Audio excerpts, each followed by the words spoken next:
యేసుక్రీస్తు నామంలో పరిశుద్ధాత్మ ఆశీర్వాదం చూస్తున్న ప్రతి ఒక్కరికి హృదయపూర్వక వందనాలు తెలియజేస్తూ ఉన్నాను. ఉదయం మనం ప్రార్థించుకున్నట, వాక్యమును ధ్యానించుట ఎప్పుడు కూడా మర్చిపోవద్దు. ఈరోజు వాక్య భాగమును మనము ధ్యానించుకుందాం. ఫిలిప్పీయులు రాసిన పత్రిక 4వ అధ్యాయము 6వ వచనమును ధ్యానించుదాం. దేని గురించి చింతపడకుడి గాని ప్రతి విషయంలోనూ ప్రార్థన విజ్ఞాపముల చేత కృతజ్ఞతాపూర్వకంగా మీ విన్నపములు దేవునికి తెలియచేయడి.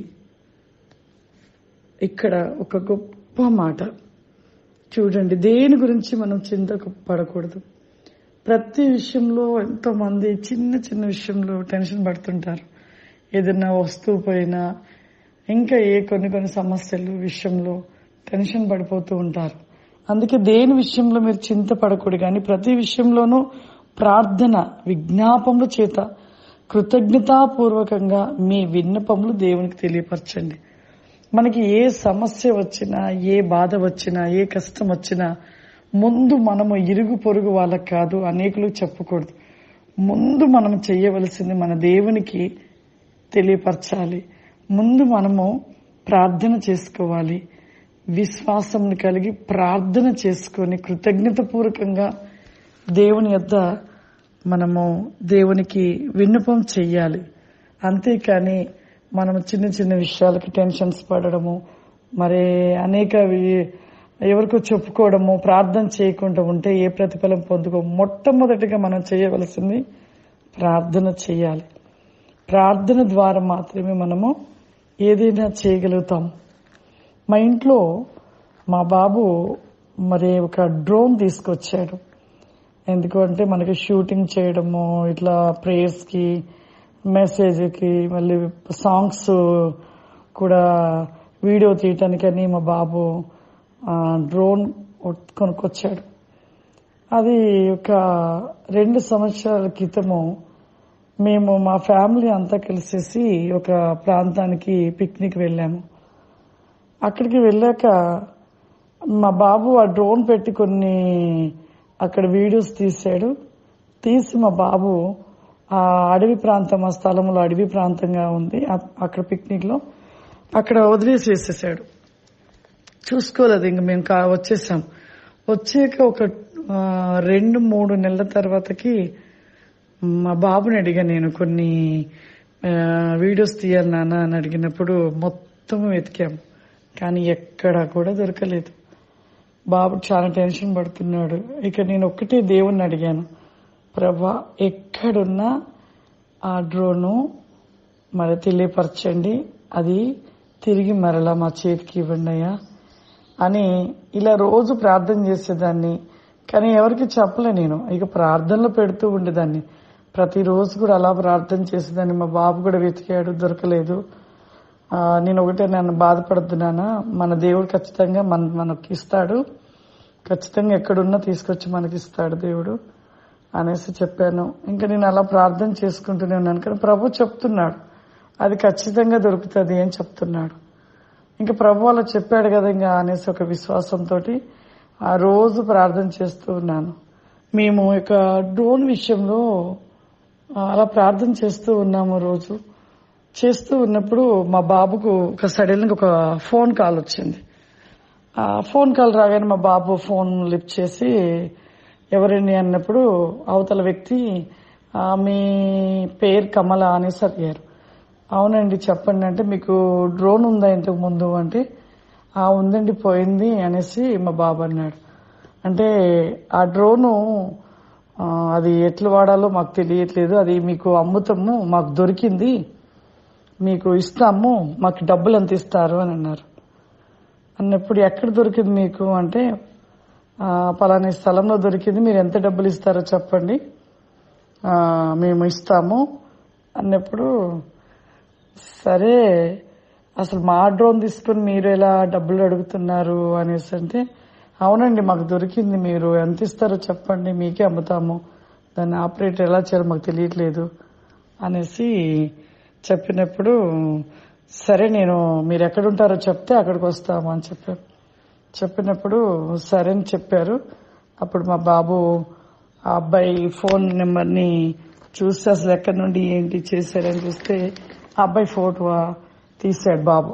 ఫోటో వచ్చి ఆ బాబుది తీసి ఆ ఫోటో గ్రూప్ లో పెట్టినప్పుడు వెంటనే మా ఆత్మీయ పిల్లలు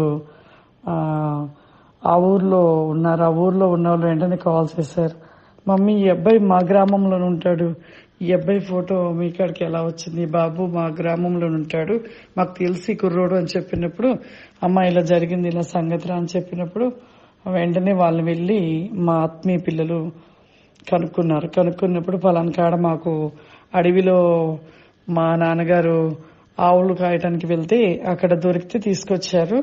దాన్ని మేము తెలియక, మాకు అది ఎలా ఏంటో తెలియక అలా నేమ్ రాసింది కమలని, వాళ్ళకి మేము ఇచ్చి అమౌంట్ తీసుకుందాం అనుకున్నాము అని వాళ్ళు చెప్పారు.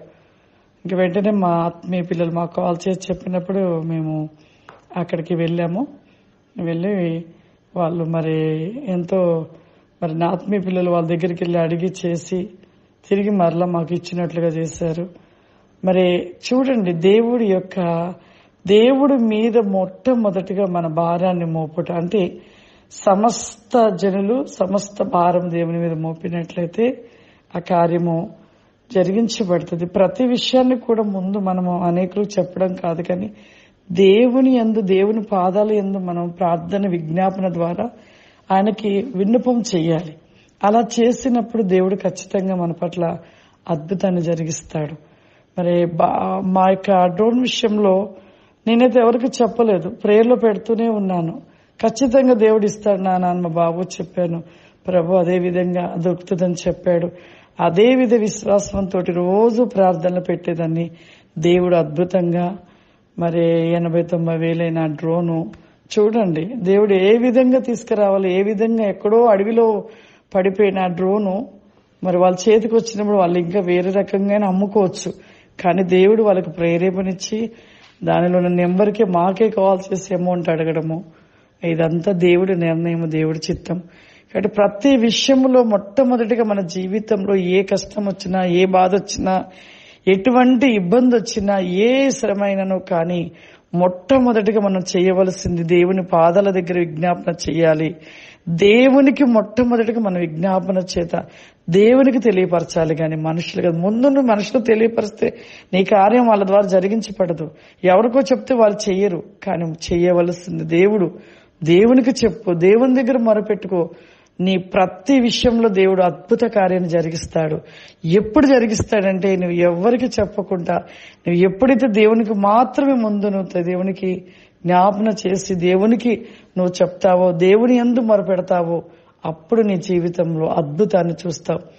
నేను ఎవరికి మా ఇంట్లో డ్రోన్ పోయిన సంగతి మా బాబుకి నాకే తెలుసు. ఎవరికి కూడా మేము వెల్లడి చేయలేదు, కేవలం ప్రార్థనలోనే ఉన్నాను, ప్రేయర్లో పెట్టాను, దేవుడు కార్యం చేశాడు. అలాగే మనం ఎవరికి చెప్పడం కాదు, వాళ్ళకి వీళ్ళకి చెప్పుకోవడం కాదు, కానీ ముందు మనము మొట్టమొదటిగా మనకి ఏదైనా జరిగినా తెలిసినా చేసినా మొదటిగా మోకాళ్ళు వేసి దేవుని సన్నిధిలో దేవుని దగ్గర మనం మొరపెడితే ఖచ్చితంగా ప్రతిఫలాన్ని పొందుకుంటాం. కాబట్టి ప్రతి ఒక్కరికి కూడా మరి వాక్య భాగంలో తెలియపరిచినట్లుగానే మనం మొట్టమొదటిగా దేని గురించి చింతింపకుండా ప్రతి విషయంలోనూ ప్రార్థన విజ్ఞాపన చేత కృతజ్ఞతాపూర్వకంగా మన విన్నపములు దేవునికి తెలియచేద్దాం. అందరి కళ్ళు మూసుకున్నట్లయితే ప్రార్థన చేసుకుందాం. సర్వశక్తివంతుడ దయగల తండ్రి, గొప్ప దేవ, పరిశుద్ధాత్మ తండ్రి, దేవా ఈ రోజు ప్రభువా ఈ యొక్క పరిశుద్ధాత్మ ఆశీర్వాదము ఏకమైన వాగ్దాన ఏకముగా గ్లోరీ కాంది ఫావరిమ చూస్తున్న ప్రతి ఒక్కరిని ప్రభువా పేరు పేరున మీరు జ్ఞాపకం చేసుకోయా. పేరు పేరున ప్రతి బిడ్డను దీవించి ఆశీర్వదించండి నాయన. ప్రతి బిడ్డ జీవితంలో అద్భుతము చేయండి ప్రభువా. వారు ఏమి అడుగుచున్నారో అడుగుతున్న ప్రతి వేకమును మీరు జరిగించండి. పరిశుద్ధాత్మ తండ్రి ఇప్పుడే ప్రతి ఒక్కరిపై నీ ఆత్మను కుమ్మరించండి నాయన.